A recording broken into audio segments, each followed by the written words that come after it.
Indirect ko nang inlagay ang vermicast para less sa trabaho at naglagay din ako dito ng IMO at FPJ para mapag-compare ko kung kaya na bang lumaki ng halaman ng vermicast lang o mas maganda na meron yung mga concoction.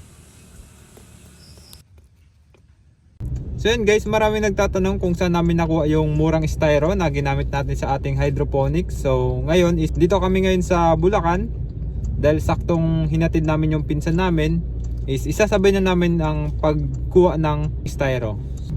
So yun, tara.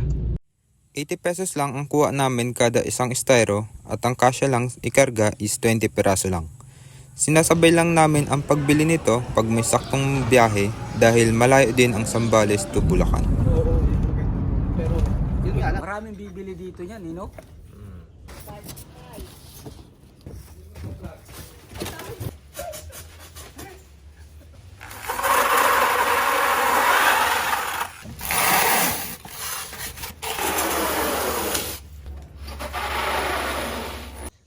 And ayan, naglagay tayo ng plastic mulch para wala talagang tagas. Kasi yung styro is tumatagas pa rin yan eh. Yan, tubig pa lang. So mamaya is dadagdagan ko na ng vermi. 1 kilo. Tagi 1 kilo. So bali 10 kilos lang ang may lalagay natin dyan na pataba. And siguro dahil kamatis ang itatanim natin, magdadagdag tayo pag nag-start ng mamunga. Ganito na guys yung timplada natin. So konting kokopit para taga-hold ng moisture sa baba. Tapos vermicast. So kalahati pa lang. Kalahati pa lang, then lalagyan natin ng butas. Yan, ilalagay natin to ng mas malalim para itong stem niya dito sa taas is mag-ugat din. So mas magiging matibay yung puno niya.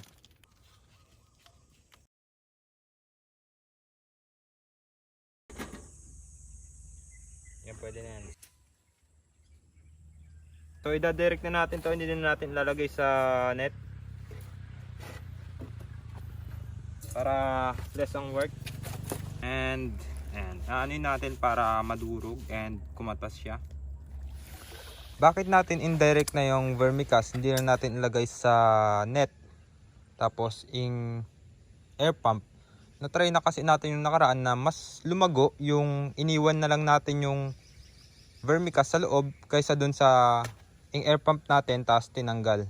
So ibig sabihin, hindi lahat yung nutrients yung nasa vermicast is na mimix dun sa tubig. So may naiiwan pa rin dun sa vermicast. So mas maganda na iwan na lang natin dyan yung vermicast kaysa i-air pump tapos tanggalin yung vermicast. So yun, kaya natin indirect na para dyan na talaga yung 1 kilo na vermicast, lahat ng nutrients niya is maiwan talaga dyan sa isang styro.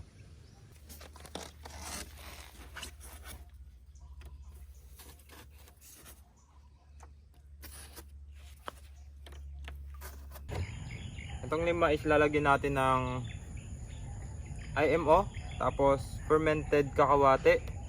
So dito sa fermented kakawate is konting-konti lang yung ilalagay natin dahil na-try na natin yung nakaraan. Medyo nadamihan ata natin, patay yung halaman. So ngayon is konting-konti lang. IMO, ito yung fermented na kanin. So inlagay natin sa kawayan, then inlagay natin sa silong ng mga sagingan, mga hindi na-spray ng insecticide. Then pag nag-amag na siya, kulay puti, then i-ferment natin siya sa molasses. Yun, ito na yan, IMO, indigenous microorganism. So konti lang, tansya na lang to, hindi ko nasusukat.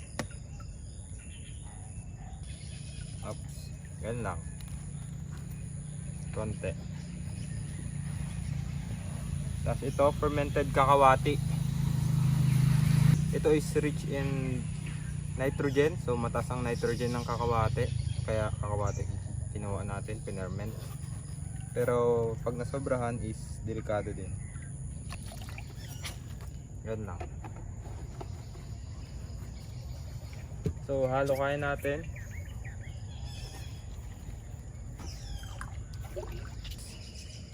Gagawin natin dito to sa 5, tapos papa air pump din natin mamaya. Dito sa kabila is hindi, so pure vermi lang yan.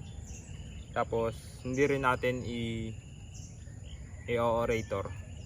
So ito, hinahalukay ko naman to. Ito lang ang gamit. So para lang yung nasa baba na nutrients is umangat siya, mahalo. So ganun lang gagawin natin dito. Yan. Bakit FPJ? Dahil ito is fermented plant juice. So kakawate, mataas siya sa nitrogen na kailangan ng ating mga halaman para maganda yung pag-develop ng dahon. Nitrogen. Ayan, isisingit-singit pa rin natin itong mga experiment natin para matuto tayo, and later on is makuha natin yung tamang formula sa ating ginagawang experiment. Yun lang guys, at kung nagustuhan nyo ang video na to at gusto nyo makita ang resulta ng ating experiment, ay i-follow nyo lang po ang aming channel. Yun lang, maraming salamat and God bless.